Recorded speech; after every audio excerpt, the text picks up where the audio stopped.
Hey, what's going on, guys? I'm Season 4 here. Today I am back to cover a deck that I never actually thought I would be doing on this channel. It's Last Card, Revonn. Now, yes, these are in English as well because I actually imported these in because I actually wanted to own an English deck. So yeah, it just had to be this. So today we're going to be talking about Blue Wings Last Card, Revonn. The deck is quite cheap, as you probably know, because Blue Wings are a pretty affordable core, and Revonn himself is not too pricey, and you need a few generics here and there, and the deck works quite well. The deck is obviously not optimal. You have Tavas, you have Maelstrom, you have so many better options in Aqua Force. Hell, I say, Naval Gazer Riptide even puts up an even fight with this, but I would say for the most part, this is actually a really fun deck. When it pops off, it just works real well. The Blue Wings, in theory, are 100% best match with Revonn because of the way they operate, the board centricness of the Blue Wings, and the way they also protect and defend the board, which means that Revonn can just sit on a large bastion of advantage and just beat down every turn, which Revonn, if you know what it does, that's pretty effective. But this does not make the deck any form of secret rogue deck or anything. I'm not here to promote anything of that sort. It's just a really fun deck and I really enjoyed playing, so I just wish to cover it in today's deck profile. It's really off season, if you notice it. There is no reason for me to be covering this deck now, and I've been doing so much V and not a lot of D and P and stuff, but it's because so far V, there's just so many stuff I want to talk on the channel. It doesn't mean I'm not playing D and P because I'm having a lot of fun with Regis, kind of losing to Leonon. It's actually pretty fun. And I'm also playing P here and there. I'm enjoying some Grand Blue, some Kagero. But okay, besides that, let's get right into this video. So our grade 3s is of course 4 copies of Last Card Revonn. Yeah, I exactly timed my intro to be 2 minutes long. Revonn is a card that was initially introduced in Seal Dragons Unleashed, that's BT11, and is retrained in VB12, which is Team Dragon's Vanity.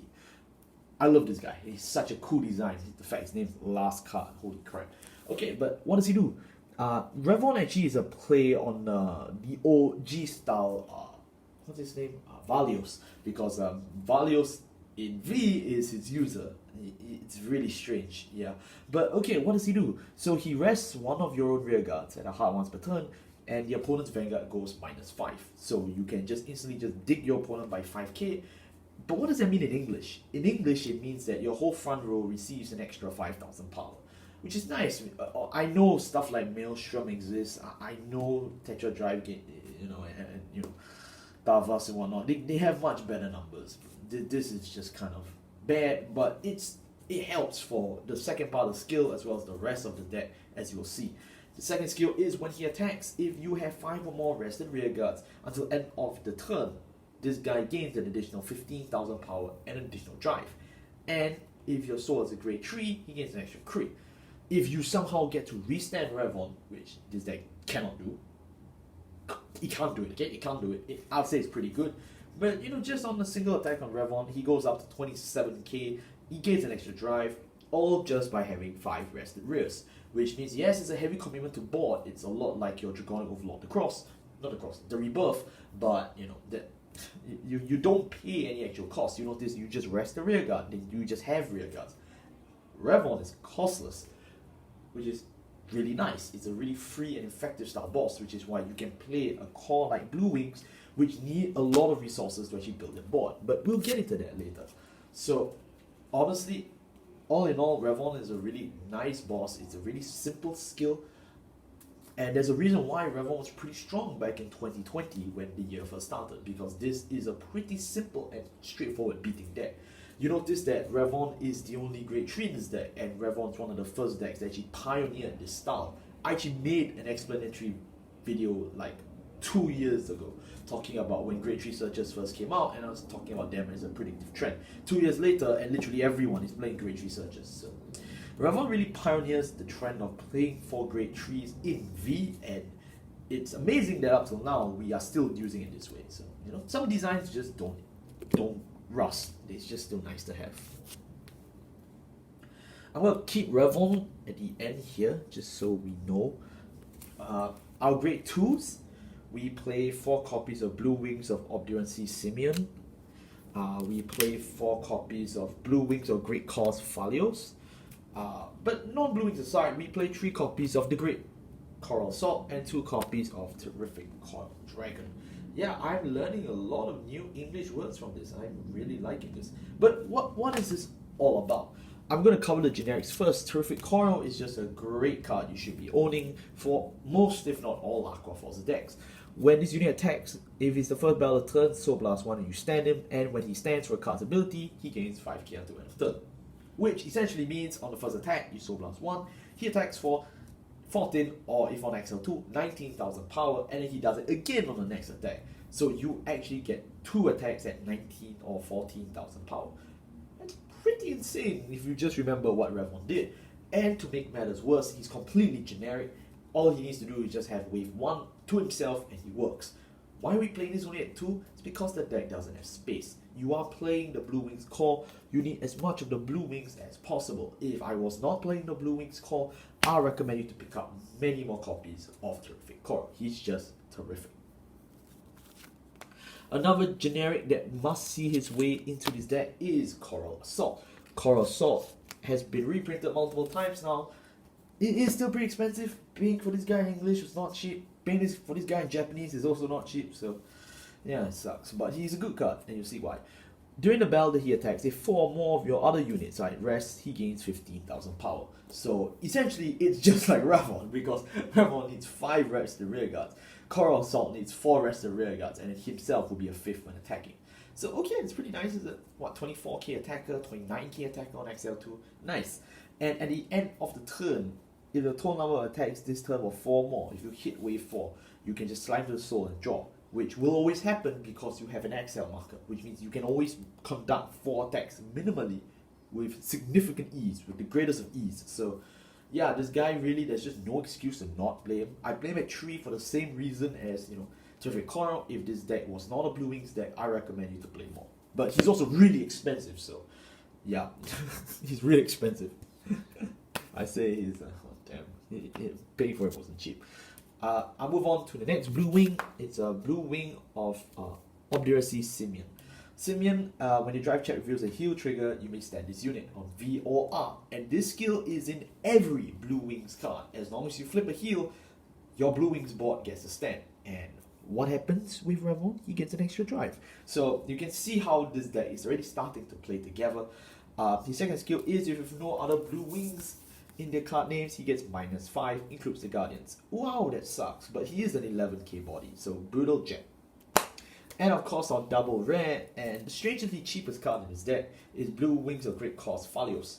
Falios is the generic Blue Wing skill, and the second skill is when he attacks a Vanguard 1 rear guard, if you have another unit with Blue Wings in his name, Counter Blast 1, Soul Blast 1, he can gain 5k. If you have 4 more Blue Wings with different names, this unit stands instead of the 5k. So you can either choose to have another attack with Falios, or you can choose for Falios to get extra 5. Counter Blast 1, Soul Blast 1 is really intensive, and honestly, he's one of the worst cards in this deck. But he is a Blue Wing, so he still must see play.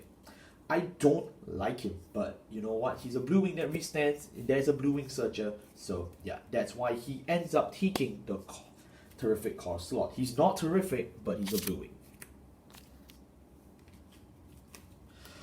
Next on our Grade 2s, we are playing 4 copies of Blue Wings. Not Grade 2s, Grade 1s, we are playing 4 of Blue Wings of Empathy, Macarios. We are playing 4 copies of Blue Wings of Resonance, Marxios. We are playing 4 Wings of Faith, Basilia. And then we are also playing 4 copies of everyone's favorite Blue Wave Senior Soldier, Blue Wave Soldier Senior, Brachios. Wow, I am really learning a lot of new words today, actually saying the whole things out loud. What do? I'm going to cover Brachios. Brachios is the Grade 3 Searcher. He is a Blue Wave, so you can play him in your Blue Wave decks. Yay! But he doesn't work with Blue Storm. Boo! But Blue Storm is a Searcher. Yay! What does he do? He's a generic Grade 3 Searcher. And during your turn, if you have 4 or more rested rear guards, he gains additional 5. Now that's pretty cool. It's alright considering you have this already in literally so many cards in this deck. So it's not a concern to get that 5k. Only downside is you can't use this 5k to rush, but I mean, we need that Grade 3 at any cost. You need that Revonn right. Then we move on to the Blue Wings. The Grade 1 Blue Wings really are more important than the Grade 2s if you ask me. Here's why. I'll cover Blue Wings of Resonance Maxios first. Maxios is a 7k grade 1 with the generic Blue Wings skill. Second ability is, during your turn, if you have another unit with Blue Wings in his card name, he gains 5k. If you have 4 more other units with Blue Wings in their name, he gains 10k instead of 5k. So he instantly, he is either a 12k booster, or 17k booster, or 17k attacker, or 12k attacker. But generally speaking, because you flood the board with Blue Wings, you will be seeing a 17k grade 1. I don't know how to tell you that a 17 grade 1 is bad. It's just good. You know, it's good numbers. It's a beast. Moving on to more utility style of the deck is Makalios. Makalios is the reason why this deck is really, really good in terms of actually maintaining its advantage. It's because when you build the board, it's really hard to break it. If you have another unit with Blue Wings in its card name, this unit cannot be chosen by your opponent's card effects. If you have 4 more of your other units with Blue Wings in their card names, all of your rear guards cannot be chosen by your opponent's card effects, which means the only way to actually kill Blue Wings is to A, board nuke it with something like Dragonic Blade Master, who is completely unviable, or 2, play something like Gauntlet Buster to bind the opponent's front row, which is completely unviable. Completely unviable. So honestly, there is no way to actually spot remove anything on a Blue Wings board as long as you have 5 Blue Wings, which, you know, it will happen. it will happen. I don't know how else to tell you. It will happen. This deck builds advantage so easily. Yeah, it will happen. So just having 1 copy of Makarios on the board gives your entire board this protection. This will extend to non-Blue Wings units such as your Terrific Coil, because you know he says all of the units cannot be chosen as long as you have 4 more. All the rear guards. So Revonn, you can still get deleted. Goodbye, Revonn. So yeah, it is a really good skill. This is something you have to play the 4 of, because it really helps you ensure that you do not lose victim to board control. Most Excel decks, I can say with relative ease, do fall when it face heavy board nukes, except Gurgit. So, you know, having something to protect your board in a deck that's quite piece reliant like Revonn ensures that you can maintain your large boards, your wide boards, and Revonn can keep swinging at really free numbers. And one of the bread and butter of this deck is the main way you gain advantage. Pretty sad, but it is a good card still, kinda.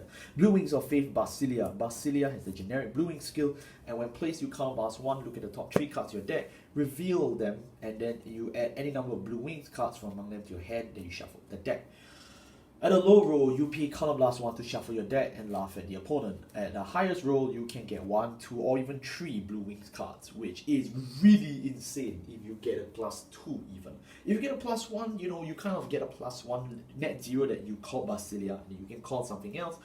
It's okay, but the more you flip, the better. That's why you play the maximum number of Blue Wings, is to play off this skill to the best of its advantage. It's a really greedy style deck, as you can see, but if it works, it really works. Most of the time though, you will get 1 Blue Wing at minimum with Basilia. If you get 2 or more, you can pretty much win the game from that, because it's pretty nice. Basilia is also your main rest target for Revonn, because she is practically the most useless one after she's placed. She's the strongest when placed, but after that she does nothing.